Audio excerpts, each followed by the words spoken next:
People always say sports movies belong to men. Are you crying? Wrong. Are you crying? Before Hollywood learned how to respect There's no women's sports, crying. a league of their own was already no doing it crying back in in 1992. The movie is about a women's baseball team that comes together during World War II, and it made over $132 million worldwide. But when you look back at the people who made this movie what it was, things get a whole lot darker. One of them came through a childhood full of abuse and assault. One nearly died from a heart attack. One collapsed from a severe infection and had to be in the ICU.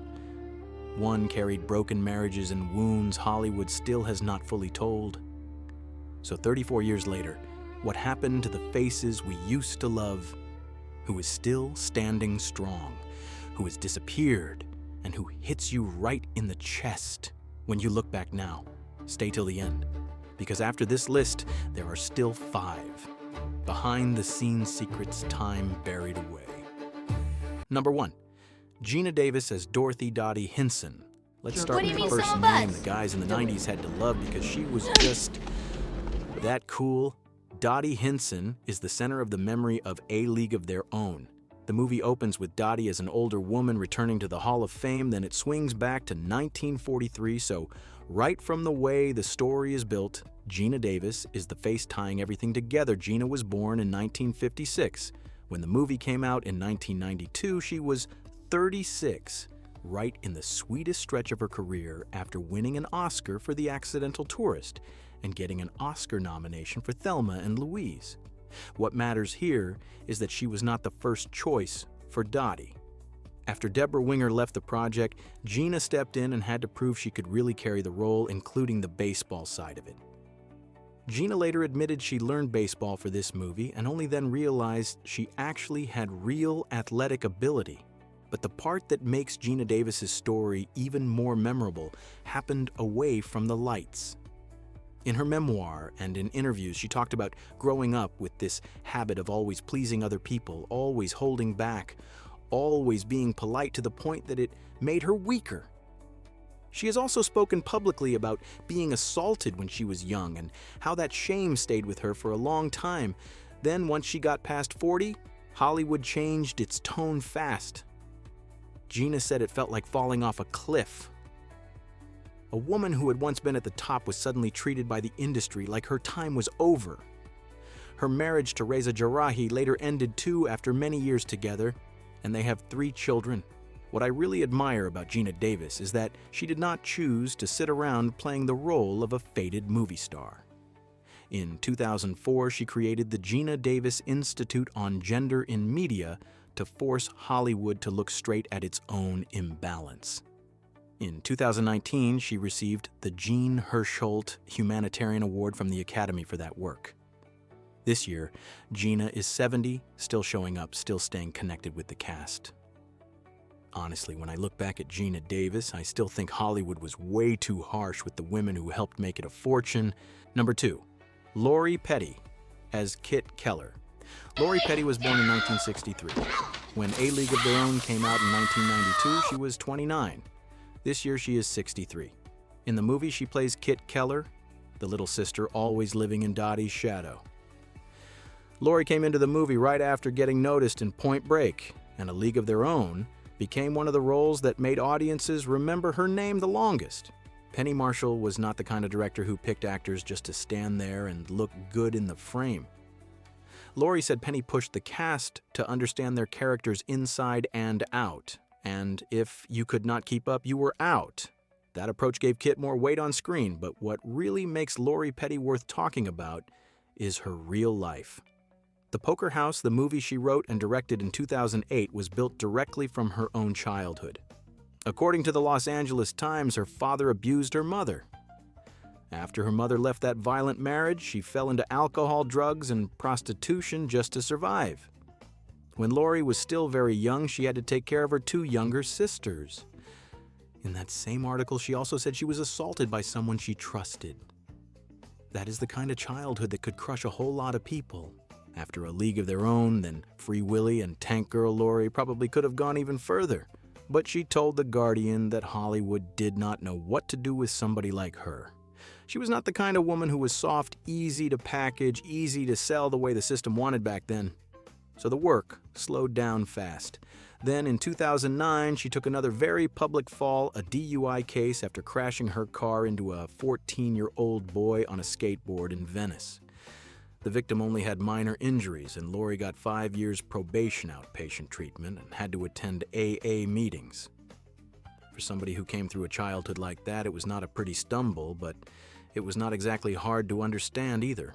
What is admirable is that Lori Petty never tried to polish her life into something easier to look at. She turned that wreckage into the Poker House. Then years later, she came back in her own way through Orange is the New Black Station 11, and more recently, a recurring role in NCIS Origins.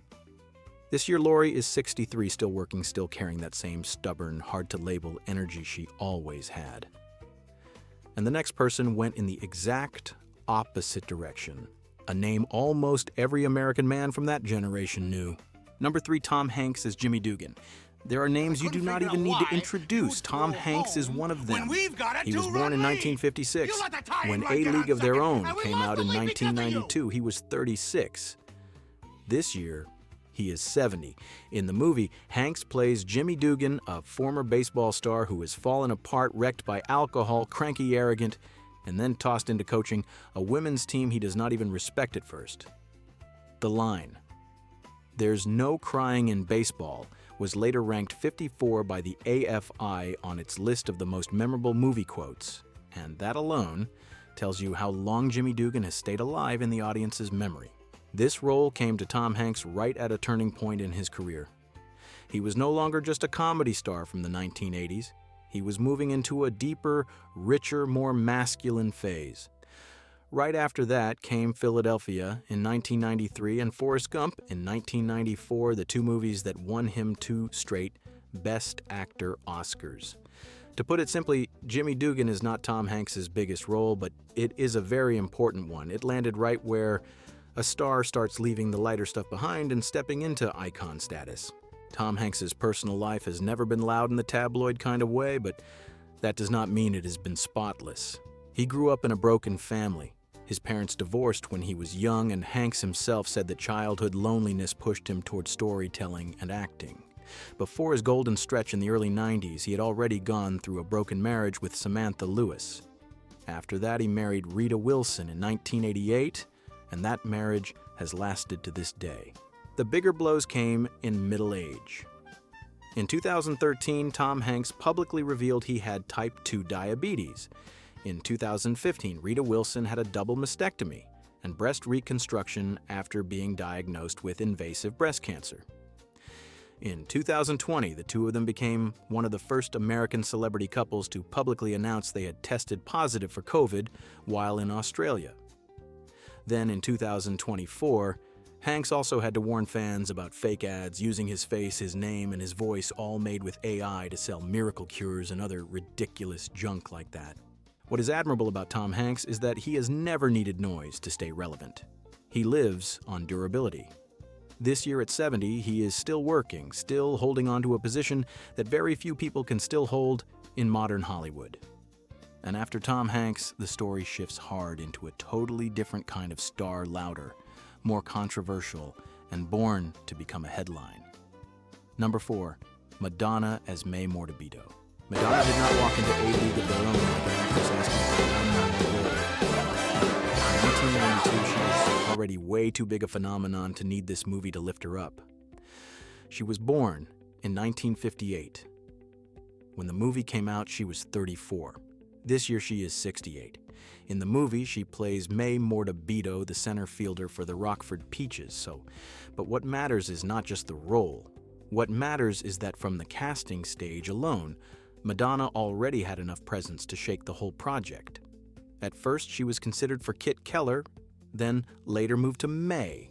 Her presence in the film even bothered Deborah Winger so much that she saw it as stunt casting and pulled out of the project.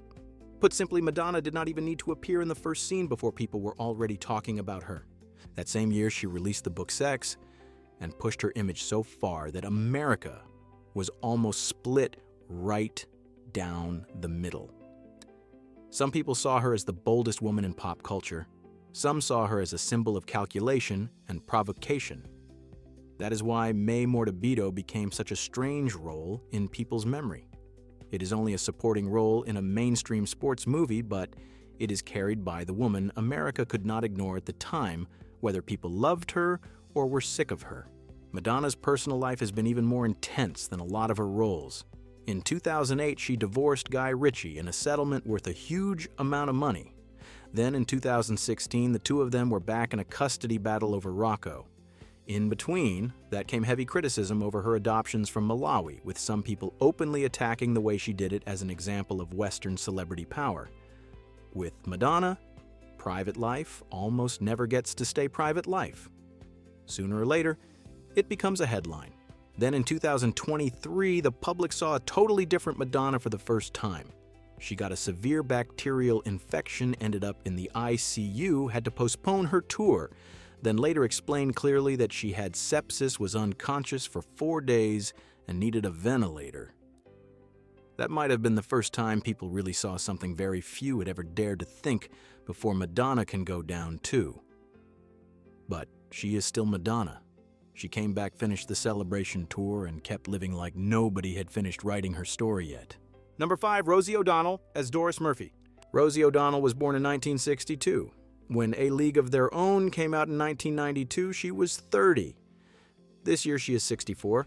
In the movie, she plays Doris Murphy, one of the funniest faces on the Rockford Peaches, but what is memorable is that this was actually Rosie's first feature film. She came into it from stand-up and television not as a movie star yet, and then went straight into a really strong run with Sleepless in Seattle, The Flintstones, and later The Rosie O'Donnell Show. Early in 2026, Rosie even brought up one of Doris's lines again as a memory she still remembers clearly after more than 3 decades. But Rosie's life has not been nearly as bright as her career. Her mother died of breast cancer when Rosie was only 10. Then in 2019, she revealed something even more heartbreaking. She said her own father had abused her when she was a child. Then in 2012, Rosie had a heart attack, found out one artery was 99% blocked, and had to get a stent. One tragedy after another kept hitting her, and her private life was not peaceful either. In 2017, her ex-wife Michelle Rounds died in what was described as an apparent suicide. Her public feud with Donald Trump dragged on for almost 20 years, to the point that people flat out wrote, "It was one reason Rosie left the United States." In 2025, she moved to Ireland with her youngest child, Clay, and said she only wanted to come back when the country felt safer for equal rights. Looking back at Doris Murphy now, I do not just see a comic role. I see a woman who spent her whole life going through loss, illness, and conflict, and still refused to shrink herself down just to make other people comfortable. Number 6, Megan Cavanagh as Marla Hooch. Not everybody in this movie came out of it as a huge star. Some people took the long road that needed only a few scenes to take the audience's memory for themselves. Megan Cavanagh is one of those cases. She was born in 1960 in Chicago. When A League of Their Own came out in 1992, she was 32. This year, she is 65. In the movie, she plays Marla Hooch, one of the most beloved supporting characters. What makes that even better is that this was Megan's very first film role. She had moved from Wisconsin to Los Angeles a few years earlier, but still had not landed a movie role until a friend handed her the script for A League of Their Own. The story of how Megan got cast feels exactly like old-school Hollywood. After her audition, Rosie O'Donnell flat out said she was the best Marla they had seen. That same night, Megan got the call telling her she had the part.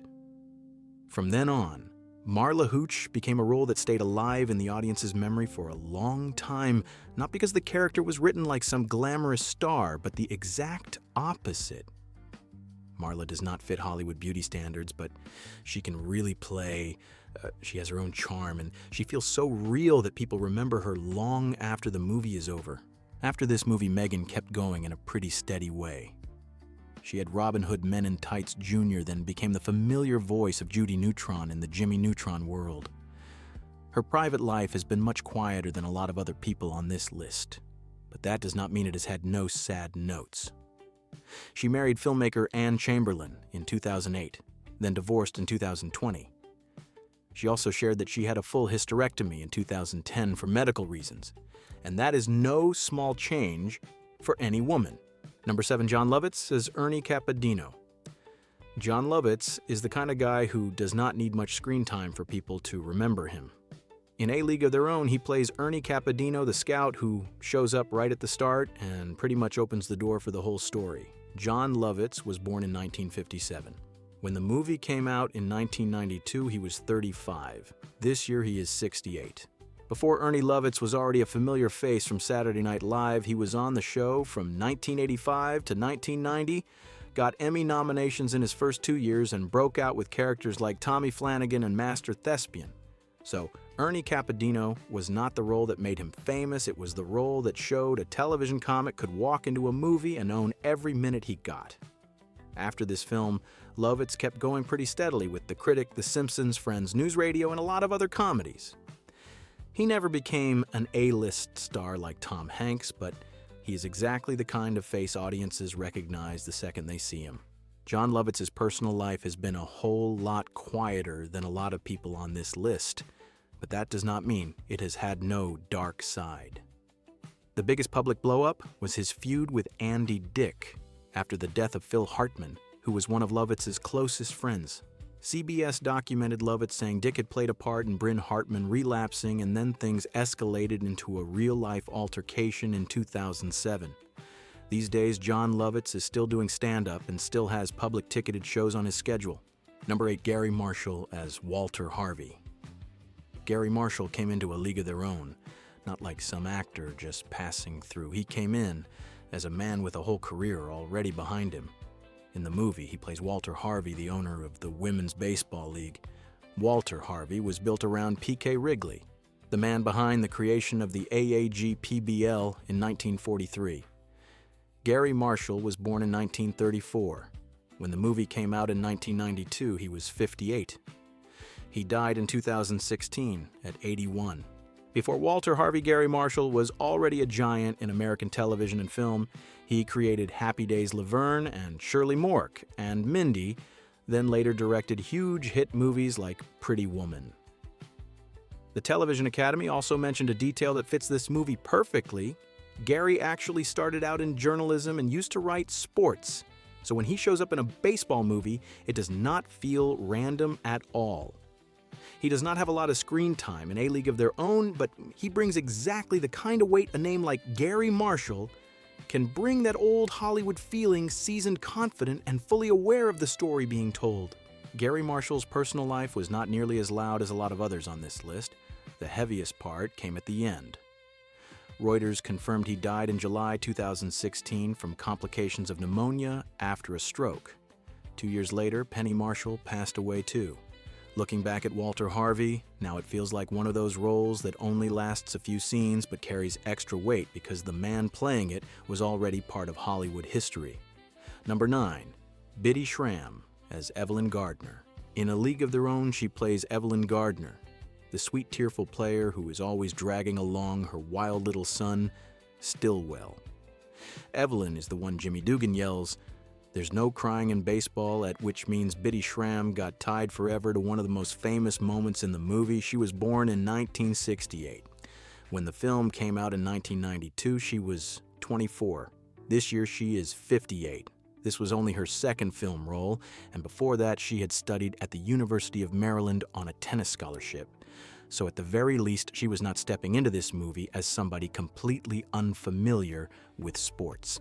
After the film, Biddy Schram did not become a major movie star, but she did hit a strong turning point on television with Sharona Fleming in Monk. That role earned her a Golden Globe nomination and made audiences remember her even more than Evelyn Gardner. But that was also where her career lost its rhythm. In 2004, Schram left Monk in the middle of season 3. Entertainment Weekly reported rumors of a contract dispute, while the production side at the time said they wanted to move in a different creative direction. USA Network later also brought up salary negotiations as a big part of it. Biddy Schram has never had the kind of loud tabloid life the press loves. That is part of what makes her story different from a lot of others here. Her story is more about how a face that had momentum suddenly stalled out. Even so, she still showed up at the big A-League of Their Own reunion in Chicago in 2024. Number 10, David Strathairn as Ira Lowenstein, in a movie with Tom Hanks' Madonna, and a whole cast full of people who naturally pull your eye. David Strathairn goes in the exact opposite direction. He plays Ira Lowenstein, the man running the Women's Baseball League, and he almost carries the calmest backbone in the whole story. No flash, no noise, but without Ira, the whole league in the movie loses its framework. David Strathairn was born in 1949. When A League of Their Own came out in 1992, he was 43. This year he is 77. For decades, Strathairn built his career on roles that were small but heavy, from independent films to studio work. Later on, he got an Oscar nomination for Best Actor for Good Night, and Good Luck won an Emmy for Temple Grandin, and pretty much became one of the defining American character actors who just keeps doing strong, steady work. What makes David Strathairn different is that his personal life almost does not function like Hollywood at all. In 2022, The Guardian quoted him saying straight up that he does not like turning what I was like as a kid into part of a PR campaign. He would rather talk about the work than talk about himself. Maybe that is why his public record has almost no major scandals. The biggest thing about him is probably the stability. He's been married to Logan Goodman since 1980 and has just kept working in this very quiet, steady way. Number 11, Freddie Simpson as Ellen Sue Gotlander. Freddie Simpson is a very different kind of case on this list. A lot of people leave Hollywood after some kind of fall. Freddie Simpson seems to have just quietly turned her back on it. In A League of Their Own, she plays Ellen Sue Gotlander, the shortstop, and later pitcher for the Rockford Peaches, one of those faces that is not flashy but is easy to remember if you know the lineup. Her full name is Freda Marie Simpson, born in Louisville, Kentucky around 1963. If you go by that, when the movie came out in 1992, she was around 29, and this year, she is around 63. Before becoming an actress, she had a real athletic background, studying at the University of Kentucky on a volleyball scholarship before moving into modeling and acting. Freddie had a few credits before and after A League of Their Own, then almost completely stopped appearing on screen after the early 2000s. According to IMDb and the official 10 Stones acupuncture website, she changed direction and moved into healing work, earned a master's degree in traditional Chinese medicine, graduated with honors, practiced in California, then moved with her family to Virginia. She now teaches yoga and qigong and runs her own clinic focusing on stress, trauma, depression, and anxiety. Number 12, Tracy Reiner as Betty Spaghetti-Horn. Tracy Reiner was one of the most personal casting choices in A League of Their Own. She was not just an actress in the movie. She was the biological daughter of director Penny Marshall, was adopted by Rob Reiner, and was also the niece of Garry Marshall. So when Tracy shows up as Betty Spaghetti-Horn, it does not just feel like a supporting player stepping into the Rockford Peaches lineup. It feels more like somebody stepping into a story her own family was telling. Tracy was born in 1964. When the movie came out in 1992, she was 28. This year she is 62. The nice part is that Tracy did not come into this movie as some amateur. Before that, she had already appeared in Die Hard, When Harry Met Sally, and several other films. Later on, she also showed up in Apollo 13. So Betty Spaghetti was not just some family favor. Tracy was already in the business.